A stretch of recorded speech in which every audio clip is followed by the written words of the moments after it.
MB. बिस्मिल्लाहिर्रहमानिर्रहीम। अस्सलाम वालेकुम। कैसे हैं आप सब दोस्तों। 14 फरवरी 2024 को जब सारी दुनिया वैलेंटाइन डे मना रही थी और अपने अपने चांद को फूल दे रही थी, उस वक्त एक प्राइवेट कंपनी ने सीधा चांद का ही रुख कर लिया। आज हम इस वीडियो में जानेंगे कि इस प्राइवेट कंपनी ने चांद पर किस तरह लैंड किया और इस सारे मिशन पर कितनी लागत आई। लेकिन उससे पहले अगर आपने हमारे चैनल को सब्सक्राइब नहीं किया है तो जल्दी से हमारे चैनल को सब्सक्राइब कर लीजिए और बेल आइकन को प्रेस कर दीजिए ताकि अगली आने वाली वीडियो आप तक बआसानी पहुंच सके। तकरीबन आधी सदी के बाद पहली बार अमेरिका ने एक बार फिर मून पर सक्सेसफुली लैंड कर लिया है। 1972 यानी 1972 में अपोलो 17 मिशन के कामयाब होने के बाद 2024 में पहली बार एक मर्तबा फिर से अमेरिका चांद की सतह पर कदम रखने में कामयाब हो गया है। लेकिन पिछले मिशंस जिसमें नासा ने यह काम किया था, अब इसकी बजाय यह काम एक प्राइवेट कंपनी ने किया है। दुनिया की तारीख में पहली बार एक कमर्शियल स्पेसक्राफ्ट चांद की सतह पर उतारा गया है। यह प्राइवेट कंपनी ह्यूस्टन बेस्ड है और इसका नाम इंट्यूटिव मशीन्स है। यह कंपनी अपोलो के बाद पहली बार एक ओडिसिस नामी स्पेसक्राफ्ट के थ्रू चांद पर लैंड करने में कामयाब हुई है। ओडिसिस एक स्पेसक्राफ्ट है जिसका साइज फून बूथ जितना है और ये अनक्रूड है, यानी कि इसमें कोई इंसानी मुदाखलत इससे पहले होने वाले अपोलो मिशंस में से अपोलो 1 में नील आर्मस्ट्रांग ने पहली मर्तबा चांद की सतह पर कदम रखा था। यह मिशन नासा के कोलैबोरेशन के साथ हुआ है। नासा ने इस प्राइवेट कंपनी जिसका नाम इंट्यूटिव मशीन्स है, इसे 118 मिलियन डॉलर्स पे किए हैं। ओडिसिस जिसने इंडिया के चंद्रयान 3 और जापान के मून स्नाइपर के बाद सक्सेसफुली मून के सदर्न पार्ट पर लैंड कर लिया है, इसके लिए यह इतनी इंपॉर्टेंस क्यों रखता है?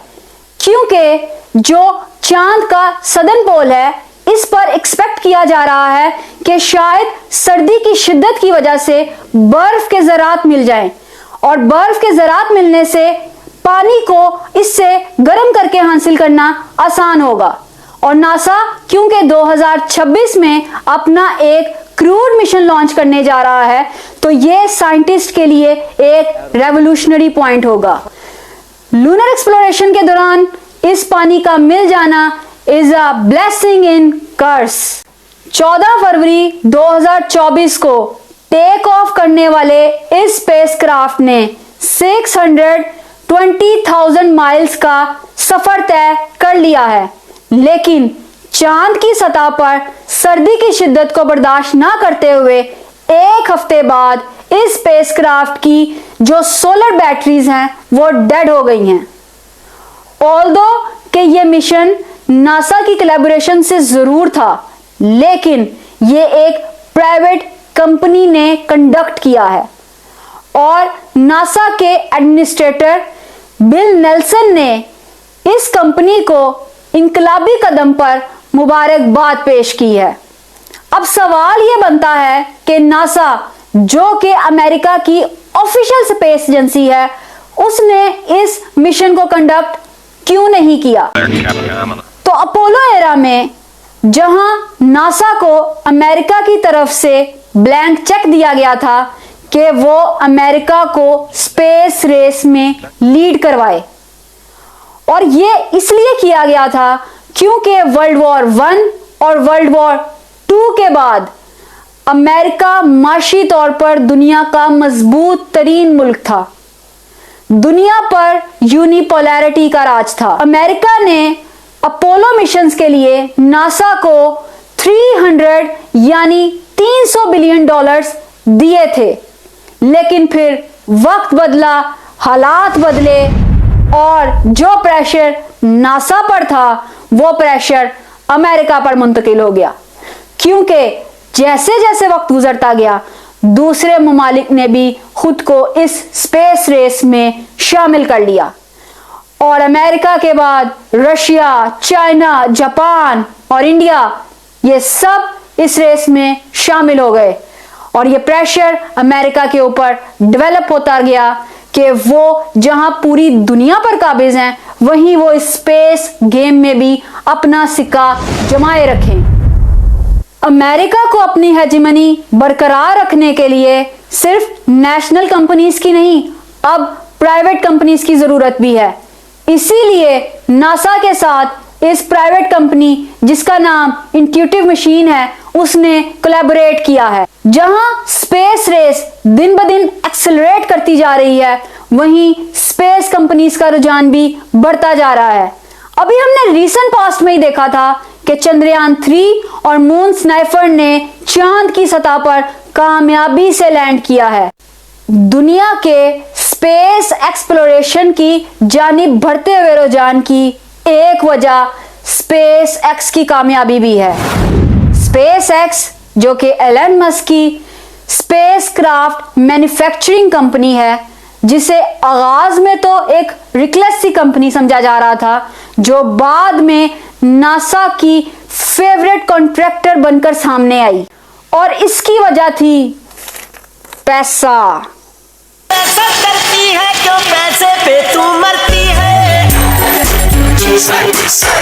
क्योंकि इससे कबल नासा को किसी भी सिंगल स्पेस शटल की कीमत $2 बिलियन में पड़ती थी, तो जहां इस वक्त एक्स लोगों की गले की हड्डी बन जाता है,